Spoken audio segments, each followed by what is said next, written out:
What's a she shed? What I is don't know what a she she shed? Yeah. Oh, I'll ask Lance. the questions that the listeners want to hear. All right, what's a she shed for Sherry? Sherry, the she shed. Welcome to the Small Business Safari, where I help guide you to avoid those traps, pitfalls, and dangers that lurk when navigating the wild world of small business ownership. I'll share those gold nuggets of information and invite guests to help accelerate your ascent to that mountaintop of success. It's a jungle out there, and I want to help you traverse through the levels of owning your own business that can get you bogged down and distract you from hitting your own personal and professional goals. So strap in, adventure team, and let's take a ride through the safari and get you to the mountaintop.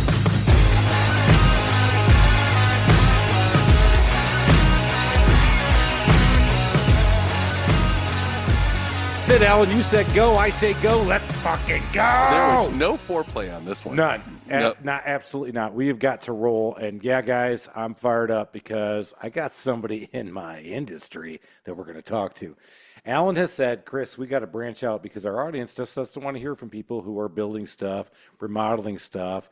They don't really want to hear about handyman all the time. We want to hear about something all the time. So guess what, guys? We've got a true design build and an architect. So he's really fancy. In fact, he's so fancy, he teaches people how to be fancy. Does he really? He is. He's a teacher.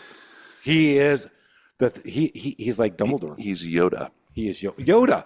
In fact, that's awesome. Oh, guys, we got Lance Cayko on today. But before we get to Lance, we got to talk. Did you say his name right? I don't know. Did I? You did not. It is Cayko. Nice. Is it really? Absolutely. That's outstanding. Cayko. All right, say my last name. Lalomaya. Yes. All right, we're even. Okay. So in the South, we say "bless your heart" for saying my name wrong, and now you can say, "Wow, he's an." And what do idiot." you say up in New York? You're dead. Yeah. You're dead. Well, he is dead. Exactly. But I killed his name. It's Lance Cayko. Wow. It's C-A. I You're love right. it. Why did I pronounce his name wrong? Because, guys, we were starting to talk, and Alan said, stop. He said, you're having way too much fun. This dude's going to be awesome. Let's get him on. Let's get rolling. Let's get after it. We usually talk for a He little just bit. jumps on. He goes, "Hello, boys!" Like we're about ready to tee off. I loved it. I know it. Lance, welcome to the show, buddy. Thanks for having me, guys. Yeah, appreciate All it. right, let's get into it. So, architect, design build firm, teacher, avant-garde, and he lives where we're all jealous of living. Go ahead, say it, Alan. Out the west. He's in the Colorado. mountains. So Alan is, of course, from Oregon. I'm from Michigan, still the mother country, still God's world. But we live in Atlanta now. Lance, you live in where we're all jealous and wish we could live. How you doing, man? Doing great. Yeah, looking at the mountains every day. They just this morning, as a matter of fact, I was driving my daughter to school. We look at Longs Peak and Meeker, which is called the Twin Peaks, and they're the big mountains right in Rocky Mountain National Park, and I get to look at them every day. And the clouds over the top of them are just magical. So I think Meeker's the one my son climbed. He did his first 14er. I bet that's exactly it. Yeah. Do you want to pause and go ask him, or can we keep going? All right, just checking. You know what? Yeah. Can you just give me a second? I'm muting you again, Alan. Oh, my God. Lance, the first time. So obviously you're not from, well, I shouldn't say obviously. I researched him a little bit. He's not from Colorado originally, but he migrated to there. Mm-hmm. So where did he start? Lance, where did you start? North Dakota. Middle of somewhere / nowhere, right? Northwest North Dakota. Name one thing in North Dakota, Alan. Go. Bison. All right. Good, Alan. By the way, he didn't name people because there's just not that many. I mean, seriously. Oh, my gosh. So, all right. So you grew up there. And so North Dakota, which is clearly known as the home of architecture and architectural design, you got the bug somewhere. So how'd you figure that out? Well, yeah, North Dakota State is, I used to call it, North Dakota State is the Harvard of the Midwest. That's what I call it, you know? Harvard. Well, you have to get in line because I was at Michigan Tech, which we used to call the MIT of the Midwest. There you go. See? Great minds. Right. All 7,500 of us. North Dakota State had, at the time, let's see, back when I went to school there. How big are you guys now? They're about 13,000, 14,000, so probably about the same size as Michigan Tech today, for sure. Yeah. No, they haven't. They're starting to grow, but yeah, no, you guys are about the same size as we were then. But yeah, that's awesome. All right, so North Dakota State, Harvard of the Midwest, learning architecture. Yeah. You know, I'm 42, and my bug started when I was 13. I tried. I grew up in Northwest North Dakota, so the opposite side of the state, where North Dakota State exists. I grew up between a cattle ranch and a sugar beet farm. Grew up in a really small town of like 500 people. And I tried farming with my dad for one summer, and I only lasted a week. We did not get along too well. Did you quit or And did he fire you? yes, Okay. Yes. You know what? If we had Dad on, I think Dad's story would be way different. And it might be. Yeah. It might be. No, I quit. I quit. It's the only job I've ever quit. Actually, there's two jobs, but that was one of the first ones I The quit. only job I ever quit was my dad. Yeah, and summers in North Dakota are not magical like they are in Colorado. It's 100% humidity, 100 degrees, just horrible. Mosquitoes are as big as birds, and Which is so sad because it's so goddamn cold for such a. You'd think you'd look forward to the summer. yeah, but we don't. We look forward to the winter and ice fishing, 100%. Yeah. So, never been there in the summer. Obviously, I was just there in the fall playing football there. But that's Oh, sure. Yeah. Yeah. But yeah, so was irrigating sugar beets with him. And I hated the work. I hated the bugs. I didn't really like my dad. And I found my best friend, Chris. I was like, hey, Chris, do you want to do this job? Like, I think I'm going to quit. He's like, oh yeah, I'll do that job. Chris was super poor. He'll do anything. And so I came to my dad that Friday. I'm like, I'm done. Chris is going to start Monday. So my dad's like, well, you got to do something. I'm not going to raise like a lazy ass. And I go, well, yeah, of course. I go, I'm going to call your best friend Bruce up. He's a contractor, right? And he goes, yep. I called him up that night and I go, hey, I don't want to do farming with Dad anymore. I will do whatever. I'll pick up garbage. What do you got? You got anything? He goes, you know what? I just landed a big contract. We're going to do 80 roofs this summer. We're going to do one roof a day. And you can be my gopher. I'll pay $7.25 an hour. And I go, awesome. What's a gopher? Sold. Yeah. What's a gopher? He goes, oh, you're going to go for this, go for that. When you're done, go for the things. Then you can get up on the roof and learn how to roof with the big boys. And I was the best gopher he ever had. Like, because I was so dead set on, like, I want to actually learn how to do something, you know? I completely fell in love with the industry. I loved all of it. Like, the cat calling, bumming smokes from the guys as a 13-year-old, stuff like that. And then just like seeing the progress. We would get up super early. We'd have the roof torn off by like 10 a.m., have it put back on like 2 p.m. So you'd get a little bit of extra day too. And Bruce, I was like I said, I was the best gopher he ever had. I think he saw something in me. He had to have. About halfway through the summer, he goes, and Bruce was the first entrepreneur that I ever met too. And he pulls me aside one day and he goes, how much do you think I'm charging the client for every hour I pay you? And I go, $7.25 an hour. And he laughed and laughed and I was embarrassed. And then he explained the multiplier. He explained that he was charging the owner, 3 to 4x my labor. And at first I said, isn't that immoral? And he goes, no, this is how it works. Like, and he explained profit, overhead, risk, all the business stuff. And then I noticed. And you're 13. 13. I noticed. And so it was a huge light bulb. And I went, oh, wow. And he doesn't seem to have this anxiety around money like my mom and dad do. My mom and dad just work for other people their whole lives. Maybe you could be a gopher. Can I be a gopher? Can I go meet Bruce? Holy shit. Bruce is Yoda. I got what does it. that make him? Bruce is Yoda. Yeah, okay. Bruce is Yoda. Yeah. I talk to Bruce every week. He's still my Yoda. Yeah. I love Wow, it. dude, this is awesome. All right, keep going. This is amazing. So Bruce, obviously, big impact. 13. We're all impressed. Huge. with 13. Yeah. Changed my life. Yep. And so I got to the end of this. I got to the end of the summer, and he goes, he goes, what do you want to do with your life? And I go, how do I become you? And he said something that I thought was just like, and still to this day, like, almost like chokes me up a little bit when I think about how like mature of a statement and just a thought it was from a guy. And he goes, next year, summer, if you want to be like me next summer, you don't work for me. And I go, what? And he goes, every single summer now, I challenge you, you go learn a different trade because that's how you become a general contractor. He goes, you need to be able to pick up a hammer while you're still directing the guys. Like, they're not going to believe you, and you don't have the same sort of command as you do on in the field if you can't do it all. So I go, no problem. And that's exactly what I did. So from 13 to 21, I would work a different trade every single summer. Then I was so convinced I went to 2 years of tech school at North Dakota State College of Science. And then when I got to the capstone project there, which was, and it basically is trying to teach you how to be about a Class B level contractor. So you can do commercial, residential, all that other good stuff. There was another light bulb that went off. Where the capstone project was, as a team, we're building a house. And we started looking at the blueprints. And the word architect popped into my head. And I went, like, I really like school all of a sudden. I didn't really like it in high school. I figured out how to, like, monetize it. I was getting all these scholarships, and I was, like, getting good grades finally and doing the right stuff. And I went, man, if I became an architect next, I could have the client. Like I would get the client first before the builder, and then I could turn it into a building client. I could make money 2 times.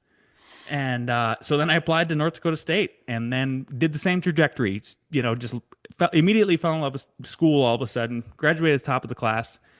And then, but now we're kind of 15 or, 20 years later down here. It's exactly the sales funnel. Architect first, builder second. When we funnel those, we procure like who exactly we want to work with. I have such an advantage over their other GCs down here because like I get to interview the people for months and months and months and months, decide if it's another good fit. The trust is there, and we can command higher fees with it all. So that's what got me into it. It's the shortest way I can answer that. Wow. Where do we go now? I don't know. There's one more person on the planet who makes me feel horrible about myself. all right, let's all go. the decisions I've ever made. Let me ask this one. Where was Bruce in my life? I know, Bruce. So my guy was Camille, and he said go into manufacturing. Oops, I didn't. Of course, now we're And by the way, I want to point out to our listeners, what's your website? F9productions.com. Yeah, the letter F9, the number 9, productions.com.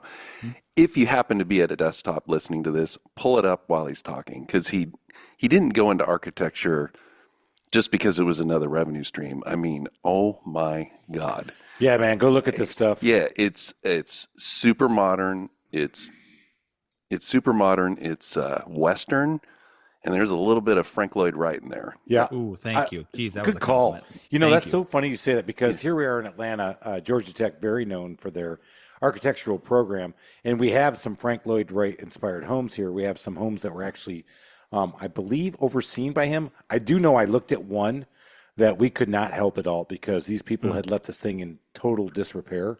I mean, it would have been $100,000 to $200,000 worth of just repairs just to get the siding back. And so, anyway, yeah, I agree. F9 Productions, go check it out. But I got to ask this question before we keep going. Lance, you're here now. You're doing your thing, man. You're rocking it. You're 42. You got the world by the tail. If you could go back to one point in time, which trade would you go back and do if you knew you had to do that all the time?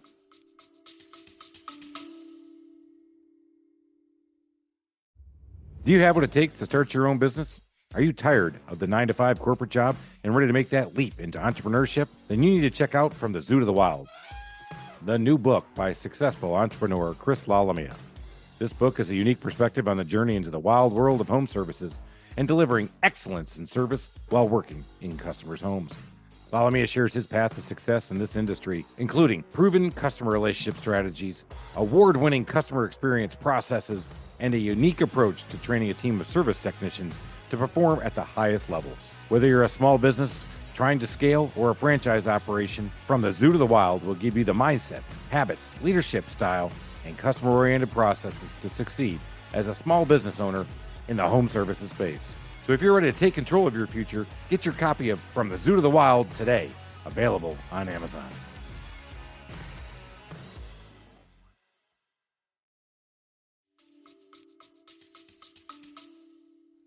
It was one I didn't even do because I know it would be recession proof, and if I could white collar it, I'd be so freaking rich.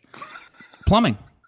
Yeah, baby. The shortage of plumbers is like, every day that I'm always wearing the GC hat, but multiple times during the week it'll come up and I'll go, I say it out loud to myself. I'm like, I can't believe anything's getting built. Like, I'm just shocked things are getting built. It's so thanks for the compliments about all the cool stuff we do on the website and everything. And we do. I think we do some really beautiful, sophisticated, it's amazing stunning. custom It's stuff. stunning. But it's like, it's a miracle to get there almost every time. I'm like, oh, good. You've heard all the statistics about the lack of trades and the lack of skilled trades. And then we've been beating down young men for about 20 years now with this idea that they all need a 4-year degree. They all need a master's degree. And you're a piece of crap if you're going to go fix toilets. And it's like, those people are my heroes. I want to put those people at the top of veneration in society. So that's what I would pick. Have you figured out a way to change that?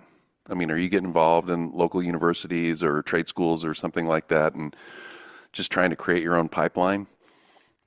That's a good question. We do our own show, right? We have Inside the Firm podcast. And I preach a lot about that kind of stuff. I come on guest on shows like this and just try to so it gets said out loud finally, and have our voice talked about like that. But beyond that, we're members of the Home Builders Association, so part of that like donation go back to trades. I'm also a donor at North Dakota State School of Science, which that was a trade school that I went to and everything. But no, if people ask me every once in a while, like if I could change one thing in the world, it would maybe be that in the United States. All right, let me do a plug for everybody's listening, right? So here in Atlanta, we have the National Skills USA competition every year. Just like punt, pass, and kick? It is for the trades. So if you're in automotive technology, welding technology, but they also have the building sciences technology.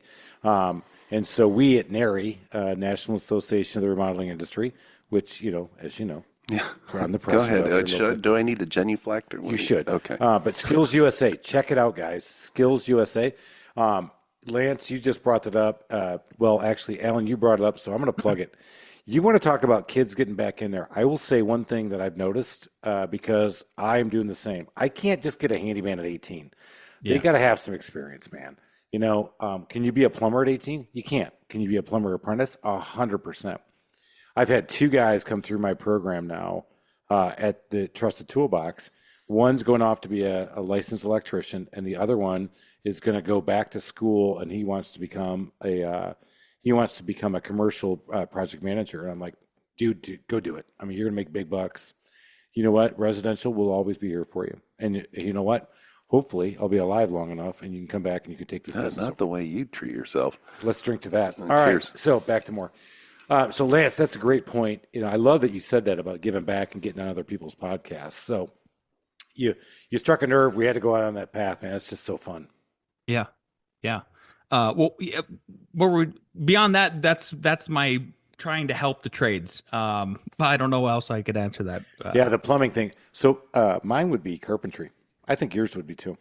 I would go out there, do interior trim and bookcases all day long if I could.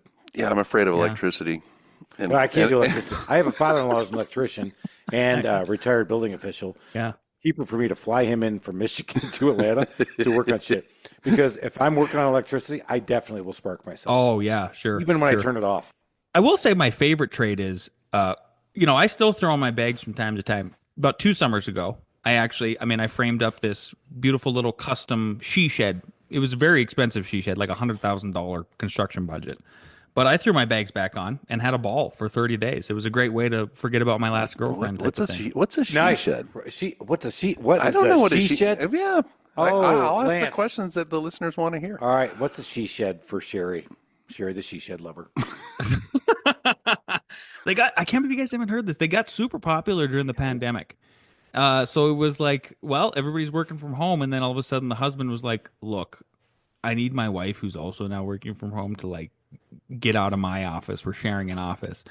So then everybody was building these they were taking tough sheds at first and turning them into offices for the wife, and putting them back there.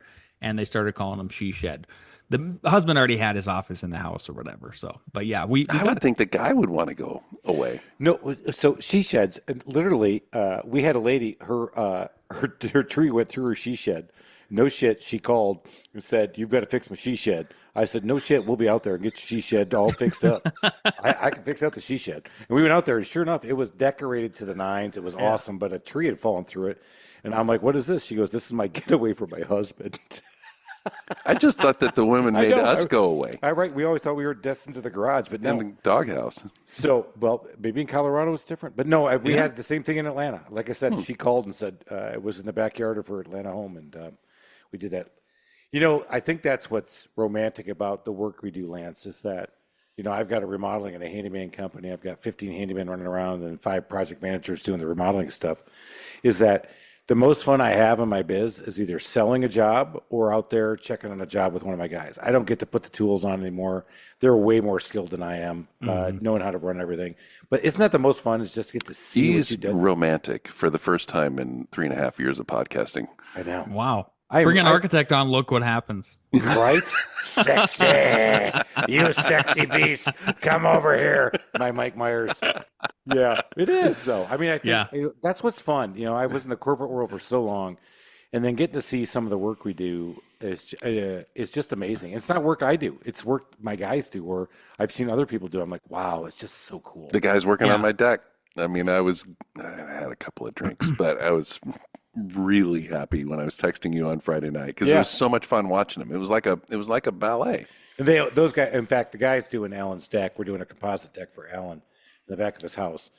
They've been with me for such a long time and such a great crew, and they have fun when they're doing it. Oh yeah, knows that too. Yeah. Well, I sent you a picture of one of them having fun. Yeah, he was taking his 5-second siesta. Or he does. In fact, the guy was doing that. Alan takes a picture of a guy just laying on the deck, arms out wide, spread eagle, lied out. He's a Hispanic guy, and he calls him his. There's a word in Spanish they call it, but it's really micro siesta. Yeah, I mean, it was like 45 seconds. That's all he does. He calls them micro siestas, however you say it. In but I mean, the rest of the time he's standing on the top of one of those. I don't know what you call them, the A-frame ladders. Yeah, top of the A-frame. Top of the A-frame, not hanging on to anything. He's got a nailing gun in one hand. He's calling out numbers. Somebody down below is cutting. The cut's perfect. They toss it up, and it doesn't twirl in the air. It just kind of floated up right into his hand. He laid it down, bang, bang. And he bangs it too. Yeah. He even hidden fasteners he does. Yeah. So anyway, we're digressing into the trade. Yeah. It's just when you see guys do that, so romantic though. So and that's the challenge I tell. So romantic. You're artists. That's why I tell my guys. My challenge to you guys is don't be a carpenter. Don't be a tool in the field. Be an artist. That's what St. Thomas Francis of Assisi said back in the 1500s. And I'm going to do it again, Alan. So St. Francis of Assisi called you a tool? Is that what I just heard? Actually, yeah, I have been called a head tool. I actually was just called the head tool on the radio the other day. Oh, yeah. Yeah. So anyway, all right, back to Lance, shall we? Lance. Well, that's why my favorite. That's why my favorite. I think that's why my favorite trade is. I mean, that's why I think I have two answers. Like plumbing, okay, if I'm going to make a bunch of money, but trade wise, the thing that's most fun for me, and even if I'm not doing it, is framing. Because it looks like you are accomplishing a lot, right? And then all of a sudden you get the house or whatever building you're dried in, and then it looks like nothing happens for like 9 months. When we all know, like, no, there's a lot that happens, but like the progress is really astounding. It's usually one of the highest points emotionally for clients too. I mean, I think it's emotionally romantic, whatever you want to call it. Because then they go, oh, wow, it looks like a bunch of stuff is happening, and it is. And then all of a sudden they see space and form and everything like that. And then, the response I get a lot from people is they go, oh, I didn't know it was going to look like that. Did you? I'm like, yeah, like we're the architect and the builder. Of course. That's why you hired me. Yeah. Huh? And then it finally clicks. You give him the Eastern, forget about it. I'll give you a little Italian. You're like, forget about it. That's why you hired me. What the hell? So I kind of get the feeling that you two have very different styles. So I want to hear. What? I'm not getting that alone. Lance and I are driving. Different hairstyles for sure. Yeah. Definitely. Oh. Thank you, bro.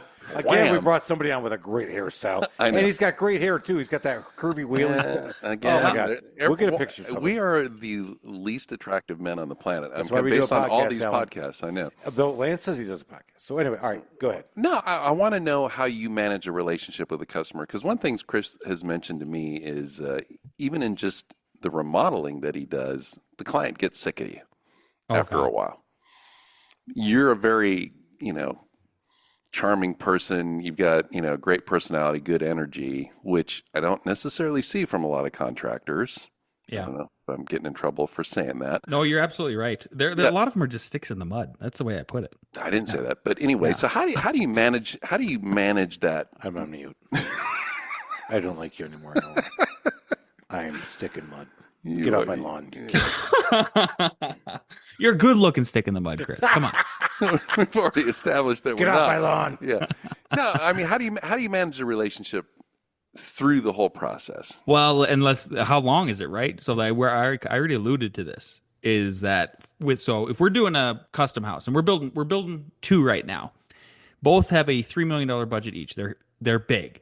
One is 10,000 square feet. One is about 4,500 square feet. They're about an hour apart. And we started them at the same time. We started one a little bit earlier. We started one a little bit later. We're going to finish them at the same time. One is going to take 16 months to build. It's the 10,000 square foot one.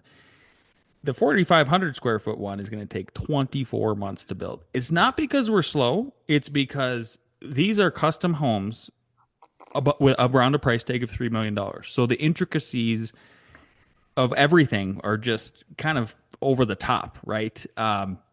So the whole process, if I really lay out the timeline here, is like it took us about a year to design the project with the client from top to bottom, interiors and out, all of that, to get through the bureaucrats and the government and everything and get permission to build. It's all about a year. And then where it's going to take us, like I already talked about, 18 months to two years to build one of these homes. And then I have to warranty it for another year on top of that. So it's a 4-year relationship. You're like married to them. Yeah, exactly. So let's talk about the ups and downs of that relationship, because my transactions are quickies compared to yours, man. I mean, I'm one night stands compared to what you're doing. Yeah, it's I think it's really just having a lot. Yeah, one night stands. You're like the Tinder. You're like on Grindr. Thank you. Oh, hello. Let's go. Upward trades.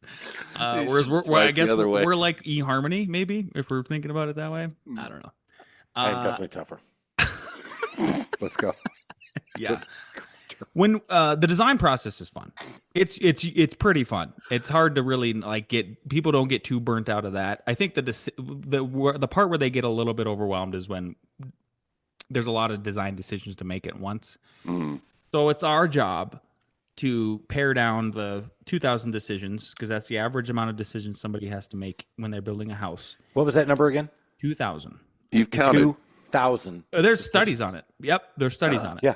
That's why I want to bring this up. I just heard this the other day. 2,000 decisions for a homeowner who's probably never done this. Of course, they've been this. They've looked. I've been on Pinterest. Oh, I've went on Instagram. 2,000 decisions you have to open through. All right. Yep, wow. Exactly. And it's it's my staff's goal and with myself is to pare down those decisions to maybe only 100, and then space them out and make them digestible for people. So we're really having to curate a story for them at every design meeting and make it so it's a fun process, because it's going to be where they get a little antsy after the design process. And this is the first sort of like, how are they going to be during construction? Like, what is a preview of what they might be like if there's a problem on site, or I send them a bill they don't agree with, or something like that. And that's during the permitting process. They might get a little antsy and it's taking too long. It's like, hey, I understand it's the government. They're notoriously slow or whatever. Then there's a high point. We get the permit. And it's like, oh, everybody's happy. We're all building. And then it's really fun until we get to rough. Like I said, until we get to roughs. We start doing interior, rough, mechanical, electrical, plumbing. Then it gets boring to them. And then they start to get nervous. And why they get a little nervous is like they'll see, and I use this word rough very seriously, is I'm often having to tell them, like, they're worried about like the craftsmanship of the rough everything. And I go, it is called rough plumbing, mechanical, electrical, plumbing, framing for a reason. Because they'll get they'll see like a crack in a 2x4 or something. I'm like, wood splits? Like, this is what wood does, So it's managing their expectations all throughout the way without going to every little detail. That's really what it comes down to, is like managing expectations, trying to be their trusted advisor. It's like when I hire a good lawyer, and I am good at hiring good lawyers, is like, because I vet the crap out of them and I don't let them bullshit me. And I know that they need to be, they need to align with like my communication style, which is very rapid and fast and all of that. And so, they're my trusted advisor. That's what I'm looking for. Like, hey, Mr. Lawyer, can you be my trusted advisor? I need to trust you. And we put on that same hat as architects and builders. That's such a good point. Is jihad with the people? It's so hard because they see a lot of activity. Framing, oh my God, awesome activity. Plumbing, oh, awesome activity. Oh, rough electrical, awesome activity. Drywall.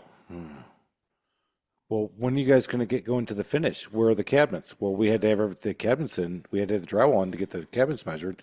There's going to be periods of activity, low activity. Setting expectations to exceed expectations, so huge. But you now know this rhythm. And so it sounds like you actually go, okay, they're probably going to be feeling like this right about now. So I better have that conversation before it bubbles up in their head. I mean, are you proactive about it? No, it doesn't. Like, you can be, but it's only goes so far. People have to learn their own lessons in this construction journey, whatever side the coin they're on. I'll tell you what taught us the lesson in two different ways before we even had to learn, basically learn as we go with the client. My wife and I built a custom house for us and our children in 2015, and I learned a lot about my own expectations. We had to hire a developer, we had to hire a general contractor in order to do it. Just how the deal worked out. After that, then I also we bought a third of an acre up here in Longmont where we operate, and we became full-fledged developers too. I forgot to tell you that part of the story too. That was another light bulb. When I got to architecture school, that was the third light bulb that went off in my head as this word developer kept coming up, and I went, oh my God, if I was a developer, I could make money 3 times, and I could literally hire or fire me 2 times. Oh, we got to talk about that. Oh, let's back this up because, again, small business journey is huge, and you've been able to pull it off and done a great job. And you go, hey, man, everybody can do this. But as we know, and we talk about this on the pod all the time, is that, 9 times out of 10, you fail.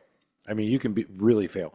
And one of the big ways I've seen people fail is that they look at every shiny object and they keep going for it.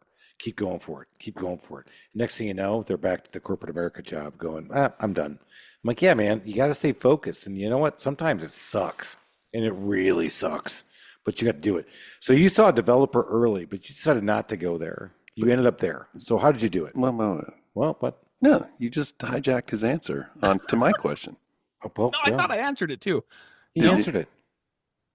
Yeah, you were your own. You were a customer though. So Yes, yeah. Well, that's where I learned about the expectation. Fine, Alan. Like those, just the experience of it all. And listeners, I went, okay. you're welcome. Yeah, I went, okay.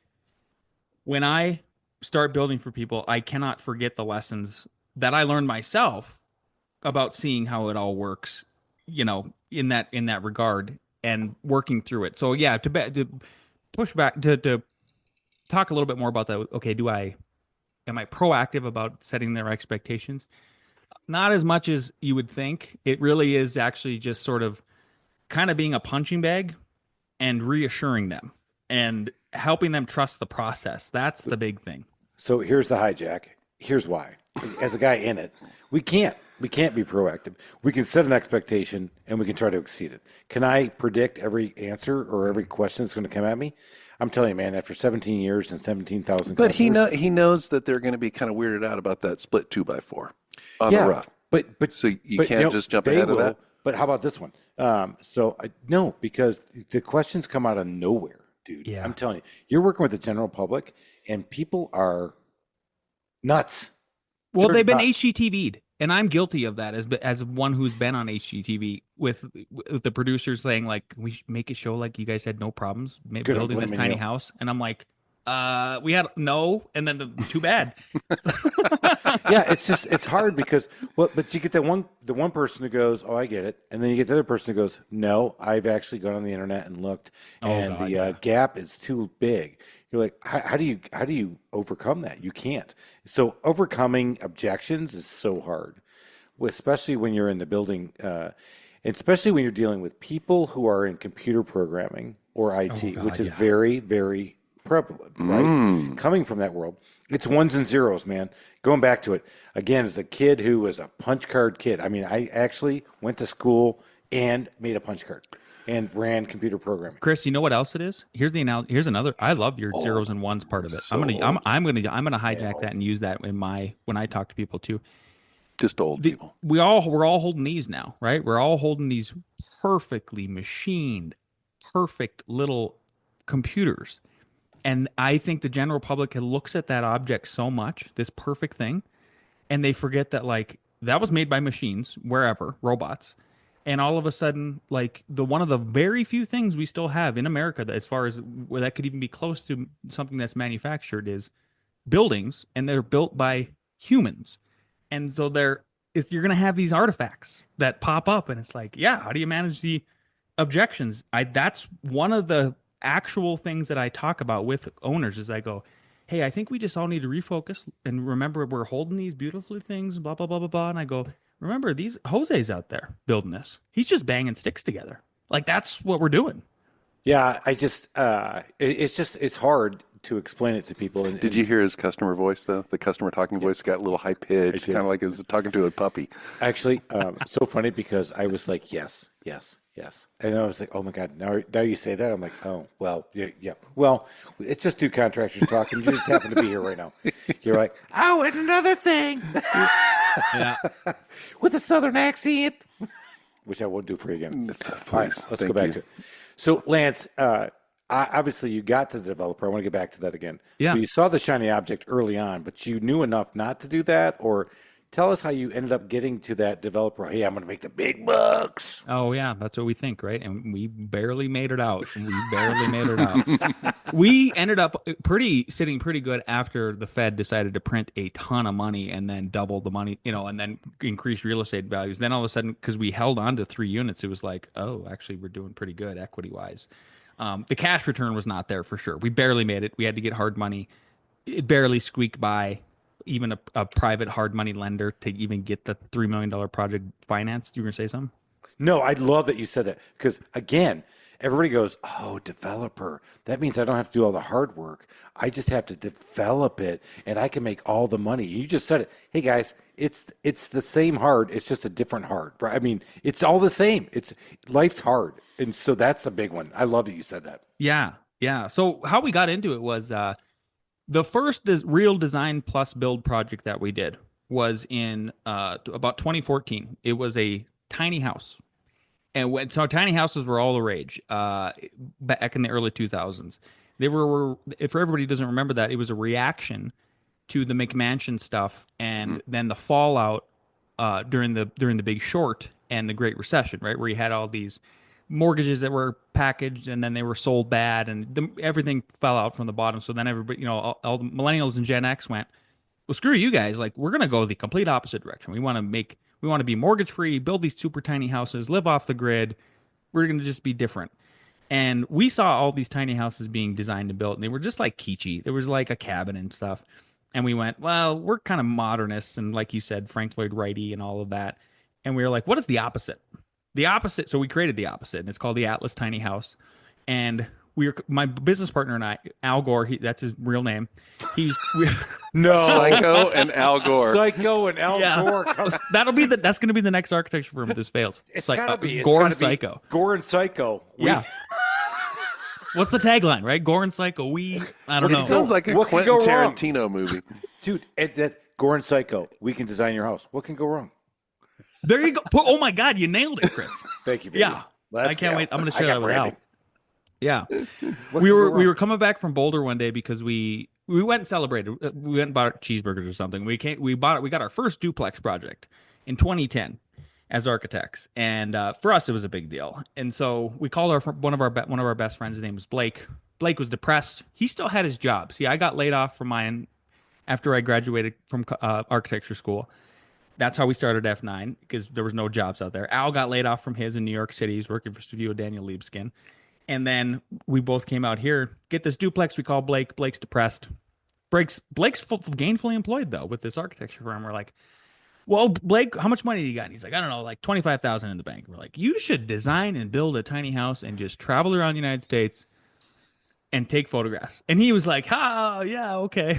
Me and Al are very serious about stuff like that. And so I go, well, we're doing it, Blake. And we hang up. I go home and I buy the domain name BlakesTinyHouse.com. Genius. I love it. Yeah. Dude, that's awesome. I know. And then, hey, Blake, the only guy who has a job. You seem really depressed. Hey, Blake, it's good. Hey, we're the guys without jobs. We're really happy. Hey, Blake, guess what? You just have Blake's Tiny Houses. You're in business. Do what? Yeah. Oh, yeah. Blake. That was pretty much the email the next day. I think it was actually more simple than that. I think it was, I guess you're doing it. And he played along. Shit. I know he played along for 3 or 4 months, and we designed it together remotely and all of that. It got so much organic traffic on the web.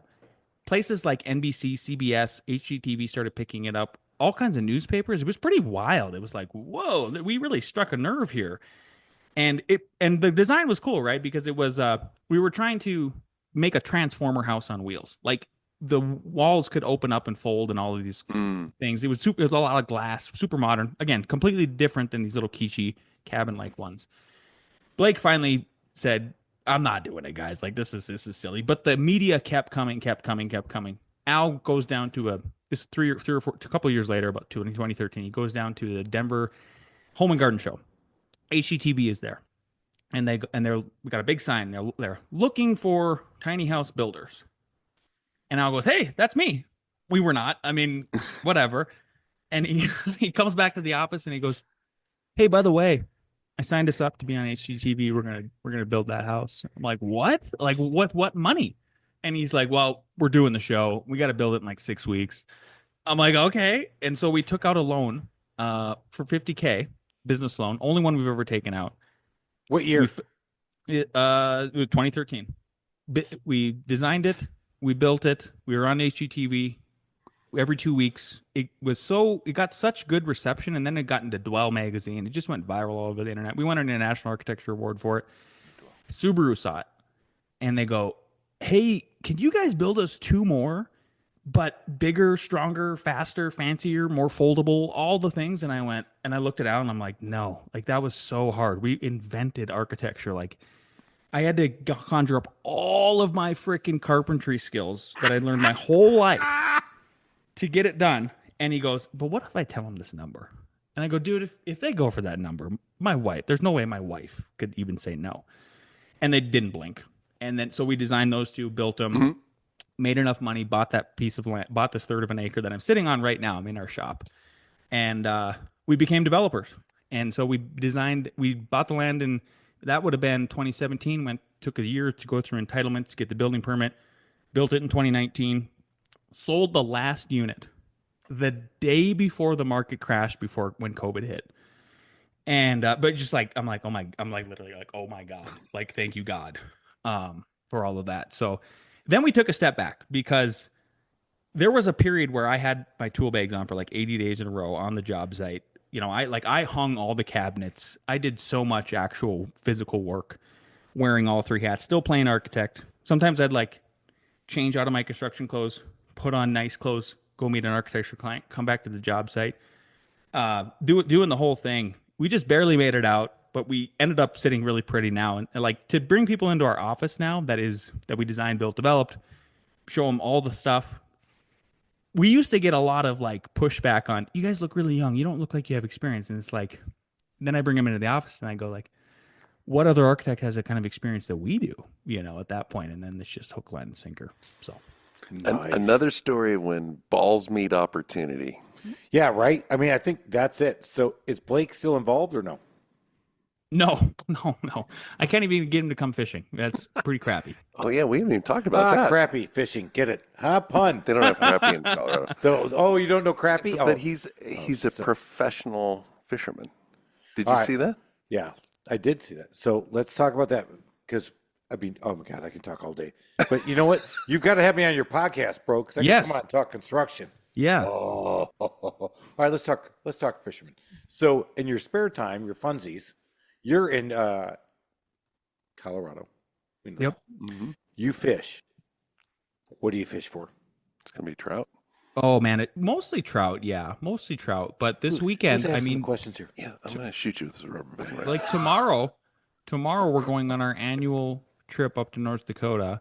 Each May we go up there for a weekend, and we go after these paddlefish, and they're huge. They're like 100 pounds, and you snag them.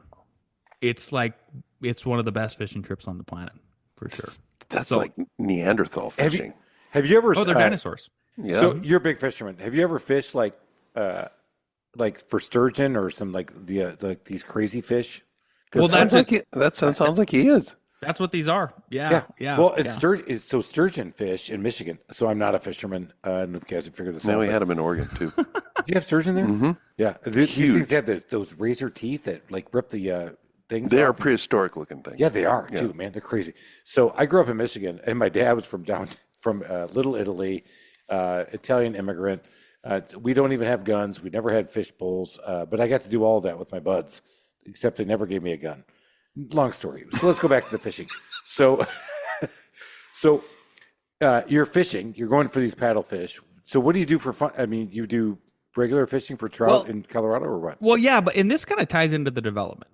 So after the development, I had a midlife crisis because COVID hit at the same time, and so it felt like Armageddon, in so many different ways to so many different people, and I was just like, I was burnt out from work as I'd been working so hard to get the development done, and we finished it. And I thought it would be elation, but it was more of just like stagnation. And then COVID hit, and we weren't suddenly going on family vacations, and there was nothing we could do. And at the same time, my children, who there's four of them, now 21, 20, 18, 16, when they all at that point, that's a whole other podcast, right? I know there. this would have been 2020, yeah. And they said they got to the age where they don't care about you anymore. They're like, bye. I don't even want you around. I'm like, oh, what? Oh, Alan and I have older kids than that, and that never happened to. Yeah, of course it did. She doesn't listen to the show.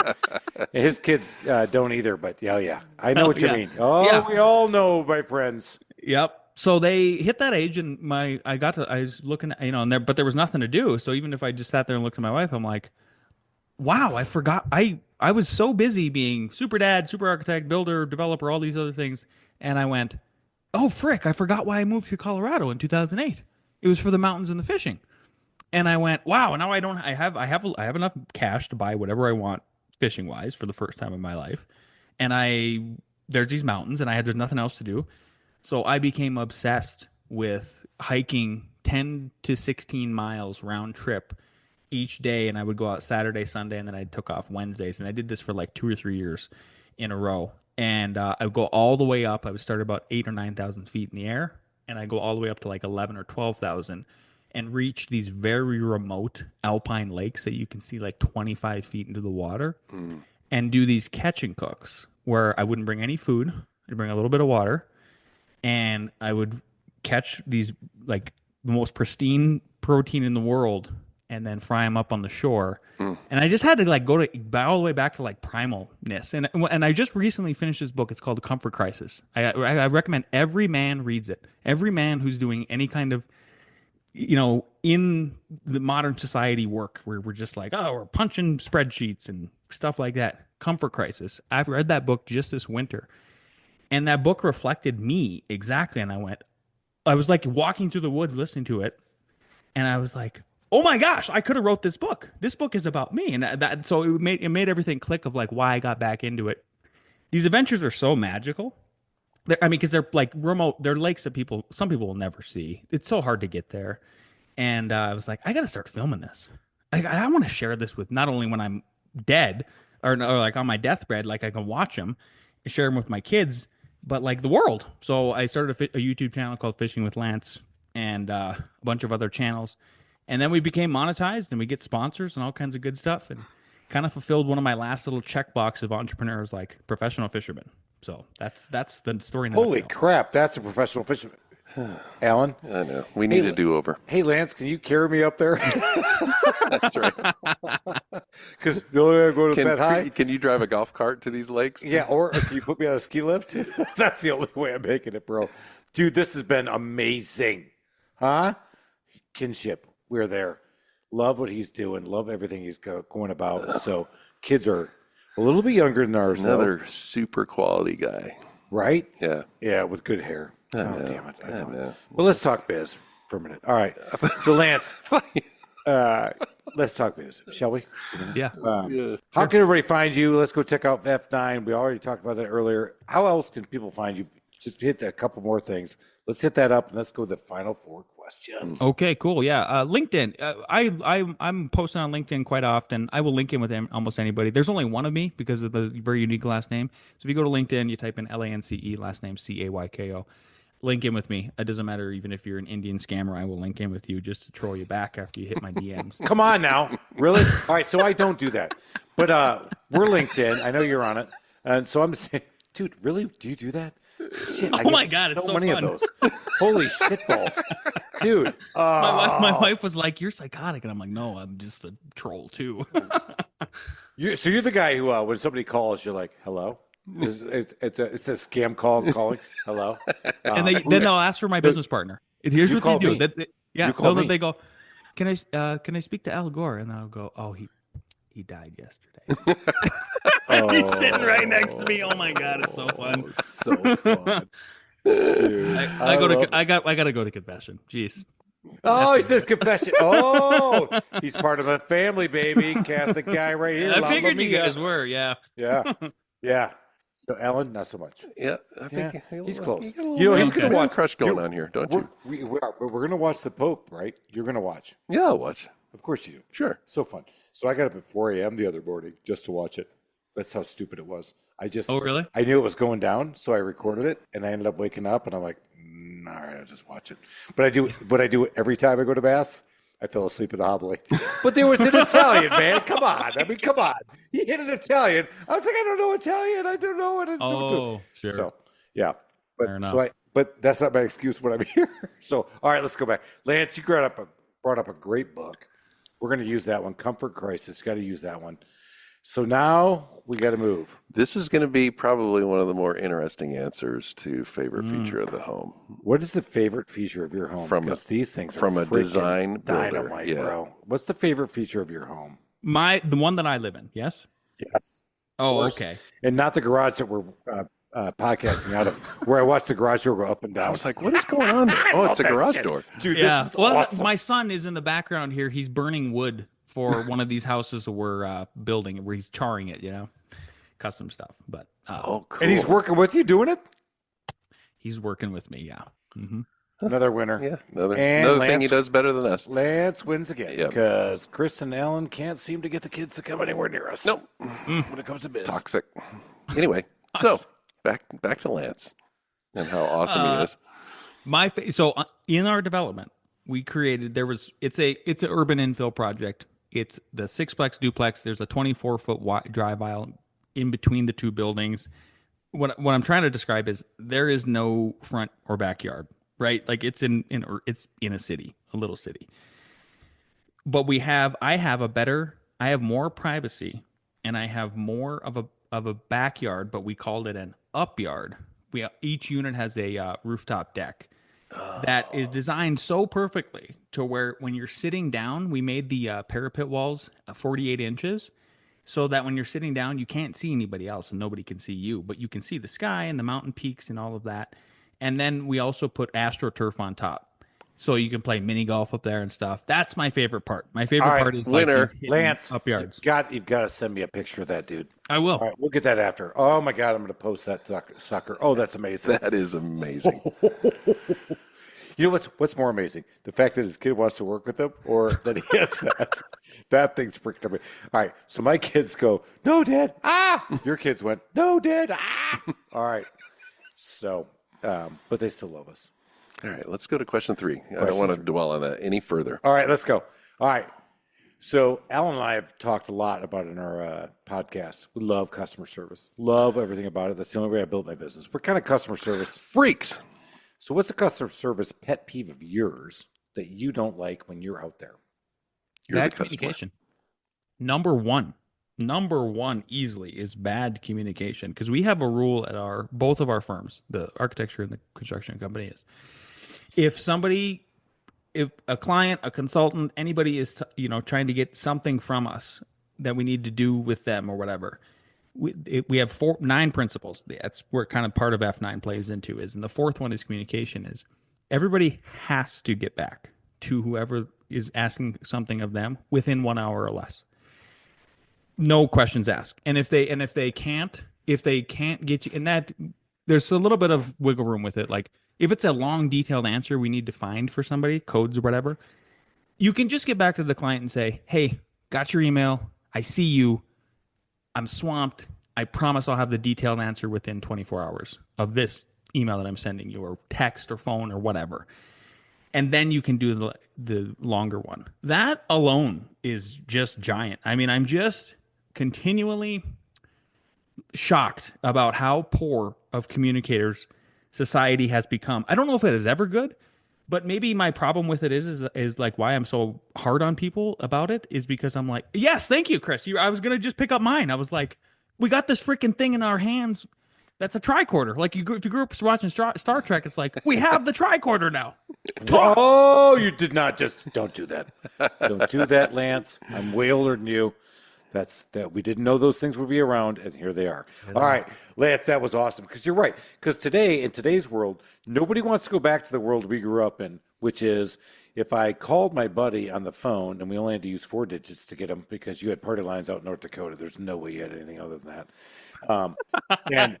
And if he didn't answer, you assumed nobody's home. He was not there because he didn't answer. Not that he ignored you, but now if I send you a text message and you don't respond within an hour, I am smoking. And you leave your read receipts on, you dirty person. Oh my God. Oh, you read it and you didn't get back to me? Well, you're dead to me. Oh, you are so dead to me. What if I'm at a ball game?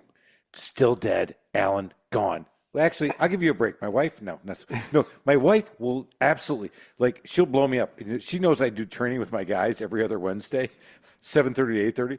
I start getting blown up at 7:30. He goes, hey, I need an answer. I'm like, I'm up there presenting in front of 35 people. I'm like, I got back to her. She goes, okay, thank you. That's all I got. I'm like, do better. Right. Yeah. Right. Yeah. All right, Lance. Oh, buddy, this is going to be a good one.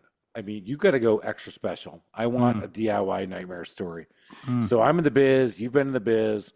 I mean, my hand clamp has scars that you can't imagine. I just use that in one of my buddies, by the way. He was like, what's that mean? I said, every time I put trim up, I'd shoot my gun 2.5, and if I missed, it'd come through my finger. I said, my finger's mangled, and you can see it here. Oh, God. Oh, yeah. That's nasty. I know, thank you. Don't show that to me ever again. I know, it's bad. So, but it's a great hand clamp. It got so bad, I got numb. Lance, we want a DIY nightmare story. Of a client, yes? No. Of me? It. I want something you did. Oh, no. I want fire, water, impalement. I've done that too. Okay. I'll tell you one about the development, right? And this is so I did mention so this is it is DIY. I mean, we were doing it ourselves. Yeah, man. Come on, we all make mistakes. Yeah. Well, if I couldn't believe this happened. So if anybody wants to hear the actual story, they could go to they could just Google Inside the Firm podcast. Don't go chasing waterfalls. Inside the Firm podcast. You know where I'm going with this. I'm gonna listen to that. Let's go. Don't go chasing waterfalls. And no, it is not the TLC song. Yeah. Inside the Firm podcast. Don't go chasing waterfalls. Let's do it. It is so we are scrambling to get this development done. It is the end of 2019. It's cold. It's bitter. I'm exhausted. Everybody's working. It's all hands on deck. I even called. No, I didn't call my dad down at that point. I did after this. I broke down. I broke down as a man in this one. It was bad. We are like a week away from CO. The project. We're final trim out. Caulk is in. Like it's that kind of stuff. Final cleanings are happening. But I'm still kind of upbeat this day, and I wake up even earlier than usual. It's like 4 a.m. And I'm like, it's going to be an awesome day. It's going to be one of the best days on site. Oh, yeah. Coffee's cranked. I'm just pumped. I'm listening to some good music, whatever it was. I get there and I'm like, okay, I'm going to start opening doors, getting ready for everybody to come in and start making punch list walks and all that. I open up the building I'm sitting in now. Everything looks fine. I start opening up the building behind me. And I go to the first unit, good. Second unit, good. Third, fourth. Get to the sixth. And I hear this like beeping. And it seems like it smells a little funny. And I open the door and it was just a waterfall. And it cut me down to my knees. I mean, it was just like, I was like, no way. Like, no way. No way. I'm like, what is going on? And this is me leading up to this, by the way. We were one of the first townhome projects in the city we built in to have to put in sprinkler systems, in a house.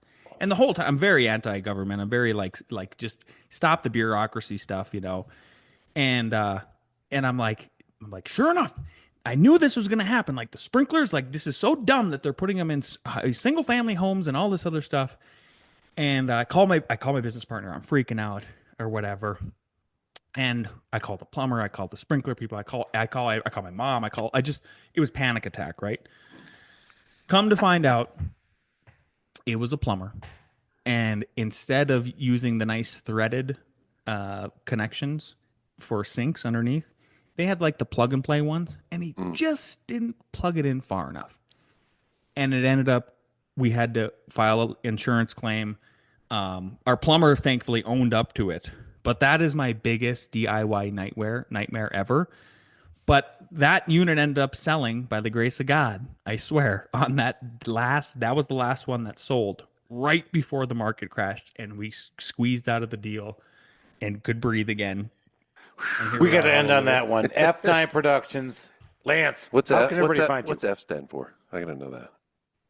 The F9 is the hotkey on the keyboard for we're doing these architectural renderings. When we first started the business, we didn't have any built work, no clients, nothing. All we had was F9 Productions. So here we are. Nice. That's awesome. F9 Productions. Go check them out. Lance, how can people find you online? Well, they could Google me, find me anywhere. If you Google me, there's all kinds of other guest spots that I've done on shows like this. You can listen to us. I'm going to have Chris on the show. I definitely need him on the show. You can go to Inside the Firm podcast. You can go to f9productions.com and find us on all places. Cool. Don't forget Fishing with Lance too. YouTube. Yeah, Subscribe. I'm gonna look that one Don't up. forget that, man. Guys, if you can learn something, that's on you, man, because this has been amazing. What a great venture. What a great time. You're in your truck, you're taking a walk, you're doing your thing.